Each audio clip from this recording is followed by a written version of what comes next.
पात्रा चौल घोटाले में आज ईडी के सवालों का सामना वर्षा कर रहे हैं। तो ये बड़ी खबर आपको देते हैं। पहली बार संजय राउत की पत्नी वर्षा राउत ईडी के सवालों का जवाब देने के लिए पेश हो चुकी हैं और माना जा रहा है कि संजय राउत और वर्षा राउत को आमने सामने बिठाकर ईडी सवाल जवाब कर सकती है और मुख्य तौर पर सवाल उस पैसे पर हो सकता है जो वर्षा के अकाउंट में आए थे।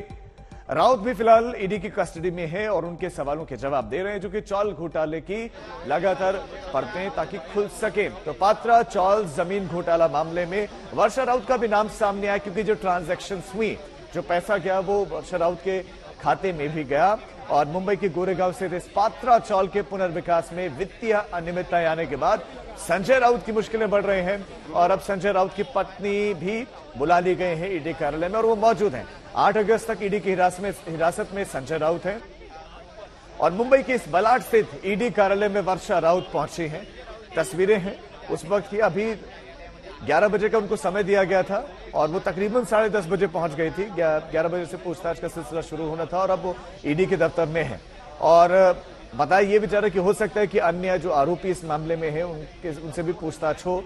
तो वर्षा राउत के नाम से ही प्रॉपर्टी खरीदी गई थी और वर्षा और स्वप्न पाटकर के नाम पर ही लैंड खरीदी गई थी। वो ईडी का सामान वर्षा राउत जी को आया था और वो हिसाब से आज वर्षा राउत ईडी के ऑफिस में हाजिर हो गई है। आज जो भी ईडी वाले क्वेश्चन पूछेंगे उसका सत्य जवाब, जो सच है वो जवाब वर्षा राउत देगी, जिसमें जो सहकार्य और सहयोग ईडी को करना है वो सब सहयोग और सहकार्य वर्षा राउत आज करेगी। क्या उन्हें फंसाया जा रहा है? कहा जा रहा है कि उनके अकाउंट में पैसे आए थे? कोई पैसा आया नहीं। आप लोग भी जानते हो कि आज एक एक आदमी भारतीय जनता पार्टी का और किसी पार्टी को 10-10, 50 करोड़ के घर पे रहते हैं। हमारा क्या है, 1 करोड़ 6 लाख रुपए का एंट्री दिखा रहे हैं। वो भी देखो कोई एंट्री, सब कोई कैश एंट्री नहीं है, जो भी एंट्री है वो चेक से एंट्री है। एक अलीबाग का दिखा रहे हैं, जबरदस्ती से किसी को बुला के 8-9 घंटा बिठा देते हैं और उनको जबरदस्ती से लिख के लेते हैं, कैश एंट्री लिख के लेते हैं। ये सब कुछ गलत तरीके से संजय राउत को अटकाने का कोशिश चालू है। तो ये संजय राउत को फंसाने की एक कोशिश भर है जो उनके वकील हैं कह रहे। इस वक्त हमारे संवाददाता मुनीश पांडे हमारे साथ ज्यादा जानकारी के साथ जुड़ गए हैं। मुनीश, 11 बजे का वक्त था, तकरीबन 11:15 हो चुका है, तो क्या पूछताछ शुरू हो गई है और ईडी क्या सीधे आमने सामने की पूछताछ शुरू करेगी? दोनों को आमने सामने बिठाया जाएगा या पहले वर्षा से पूछताछ होगी, उसके बाद हो सकता है कि आमने सामने बिठाया जाए? जी बिल्कुल, देखिए इसके पहले भी एक बार वर्षा राउत से पूछताछ हुई थी, तब ईडी ने उनसे पूरे दिन की पूछताछ की थी, उनके बयान दर्ज किए थे। लेकिन अब चूंकि संजय राउत ईडी की कस्टडी में है तो बहुत मुमकिन है कि संजय राउत और वर्षा राउत को आमने सामने बिठाकर भी पूछताछ की जाए। ये पूछताछ इसके लिए बहुत महत्वपूर्ण हो जाती है क्योंकि ईडी ने पहले तो आरोप लगाया कि प्रवीण राउत जो है वो संजय राउत प्रवीण राउत के लिए काम कर रहे थे और उनके कहने पर उन्होंने न सिर्फ जगह खाली कराई बल्कि महाडा का अप्रूवल भी दिलाया था, जिसके एवज में उनको 1 करोड़ 6 लाख रुपए उनकी पत्नी के जरिए मिले थे।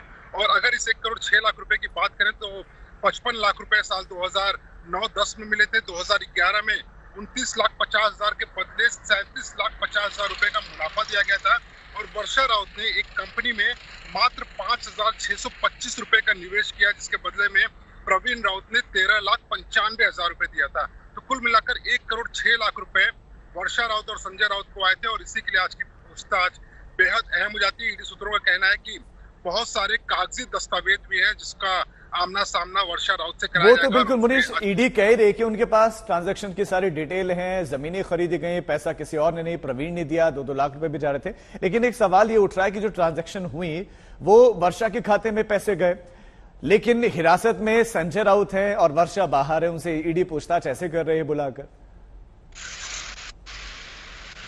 बिल्कुल, देखिए वर्षा राउत संजय राउत की पत्नी है।